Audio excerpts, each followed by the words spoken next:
오늘 함께 읽으실 말씀은 데살로니가전서 3장 1절에서 13절까지의 말씀입니다. 이러므로 우리가 참다 못하여 우리만 아덴에 머물기를 좋게 생각하고 우리 형제 곧 그리스도의 복음을 전하는 하나님의 일꾼인 디모데를 보내노니 이는 너희를 굳건하게 하고 너희 믿음에 대하여 위로함으로 아무도 이 여러 환난 중에 흔들리지 않게 하려 함이라. 우리가 이것을 위하여 세움받은 줄을 너희가 친히 알리라. 우리가 너희와 함께 있을 때에 장차 받을 환난을 너희에게 미리 말하였는데 과연 그렇게 된 것을 너희가 아느니라.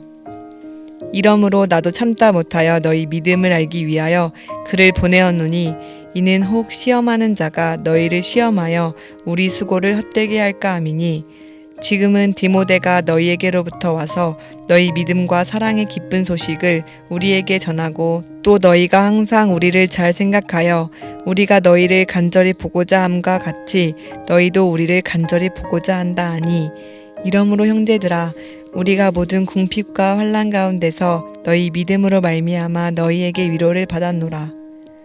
그러므로 너희가 주 안에 굳게 선즉 우리가 이제는 살리라. 우리가 우리 하나님 앞에서 너희로 말미암아 모든 기쁨으로 기뻐하니 너희를 위하여 능히 어떠한 감사로 하나님께 보답할까. 주야로 심히 간구함은 너희 얼굴을 보고 너희 믿음이 부족한 것을 보충하게 하려 함이라.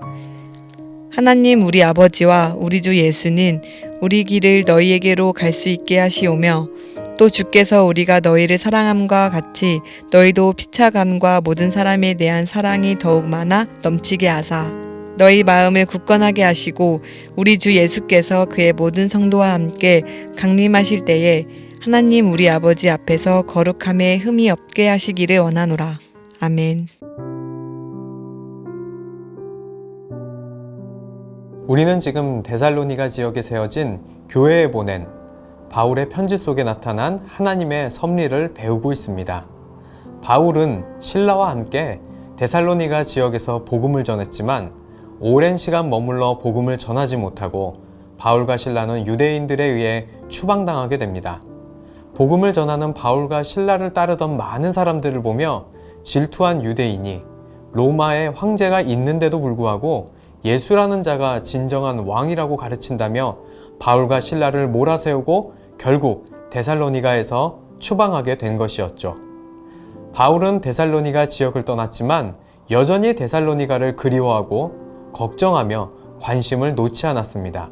그래서 결국 디모데를 데살로니가에 파송했고 디모데는 데살로니가 교회에 복음을 가르치고 바울에게 돌아와 데살로니가 교회의 상태를 보고했다고 나오는 장면이 바로 오늘의 말씀입니다. 바울은 데살로니가에 있었을 때 곧 환난이 올 것이라고 가르쳤는데요. 그것을 견뎌내야 한다고도 가르쳤습니다. 그런데 데살로니가 교회는 짧은 시간밖에 가르치지도 못했는데도 정말로 환난을 잘 견디고 있었던 것입니다. 그래서 데살로니가 교회에 대한 디모데의 보고는 신앙생활을 잘 하고 있음이었습니다. 긍정적인 평가를 받게 된 것이죠. 그래서 바울은 그 사실이 너무나도 기뻐서 하루빨리 데살로니가 교회의 교인들을 만나기를 원했고 빨리 가서 다 가르치지 못한 복음을 마저 가르쳐 주기를 원했습니다. 우리는 이 짧은 말씀을 통해 이제 묵상해 보고자 합니다. 요즘 우리는 데살로니가 교회와 같이 환난 중에 있는 것 같습니다. 그중 대표적인 것은 코비드19와 같은 상황이 주는 어려움들일 것입니다. 물론 코비드19로 인해 삶과 생활도 힘들지만 신앙적 관점에서는 더욱 큰 어려움과 환난이 아닐 수 없습니다.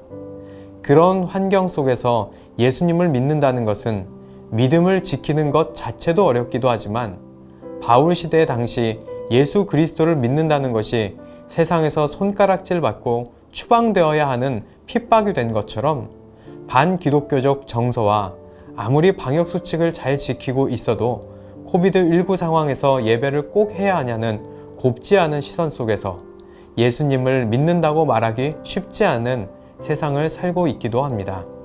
어쩌면 기독교 박해의 시대를 살던 당시 데살로니가 교회의 생활과 비슷할 것 같습니다. 우리는 이런 환난과 같은 어려움 속에서 바울에게 파송받은 디모데가 우리를 찾아와 내 삶을 지켜보고 바울에게 돌아가 보고서를 작성하며 제출한다면 그 보고서에는 어떤 평가가 적혀 있을까요? 잘 성장하고 있다고 적혀 있을까요? 아니면 무너져가고 있다고 적혀 있을까요? 바울에게 자신들의 자리를 내어주기 싫어서 로마의 황제가 진짜 왕이라고 말했던 유대인처럼 행여 나의 자리를 놓칠까 두려워서 때로는 코비드19의 상황을 이유 삼아서 믿음 없는 자와 같이 어느 정도는 타협하며 살고 있다고 적혀 있지는 않을까요? 데살로니가 교회의 교인들은 많은 것을 배우지 못했습니다. 그럼에도 불구하고 예수 그리스도를 믿는 자라는 것만으로도 핍박과 때로는 죽임마저 당했던 시대 속에서 믿음을 놓지 않고 살아갔습니다. 반면 우리는 많은 것을 배웠습니다. 오랜 시간 말씀과 함께 했고 성경을 통해 목사님의 설교를 통해 믿음에 대한 것 그리고 환난과 유혹에 이겨내야 한다는 것을 많이 듣고 배웠습니다. 그렇다면 우리는 데살로니가 교회보다는 더 확실한 믿음을 갖고 환난 속에서 믿음을 굳건히 해야 하지 않을까요? 지금 이 온라인 큐티로 함께하는 분들 정도라면 분명 그런 삶을 살기 위해 애쓰고 노력하고 있을 것이라고 확신합니다. 그래서 지금도 큐티를 통해 하루하루를 믿음으로 살기 위해 더욱 노력하고 있는 것일 것입니다. 오늘의 묵상을 마무리합니다. 디모데가 찾아와 우리의 삶에 대해 적은 보고서에 어떻게 기록되어 있을까요? 또 우리는 어떻게 기록되기를 원하시나요? 여러분과 저의 삶에 대해 적힌 디모데의 보고서에는 믿음 생활을 너무나도 잘 하고 있음이라고 적혀 있기를 간절히 소망합니다. 그래서 그 보고서를 보신 하나님께서 기쁨을 감출 수 없어서 매일 만나고 또 하루빨리 예배를 통해서도 더욱 깊이 만날 날을 기다리고 있다는 하나님의 답장의 편지를 받는 우리 모두가 되기를 예수님의 이름으로 축복합니다. 기도하시겠습니다. 사랑과 은혜의 하나님 감사합니다. 오늘 말씀처럼 우리는 환난의 시대를 살아가고 있습니다. 코비드19로 신앙 공동체의 모임이 어려워졌고 세상에는 유혹이 너무나도 많아졌습니다. 우리는 이러한 시대 속에서 견디고 이겨내고 있는지 아니면 핑계거리를 찾고 있는지를 돌아보기를 원합니다.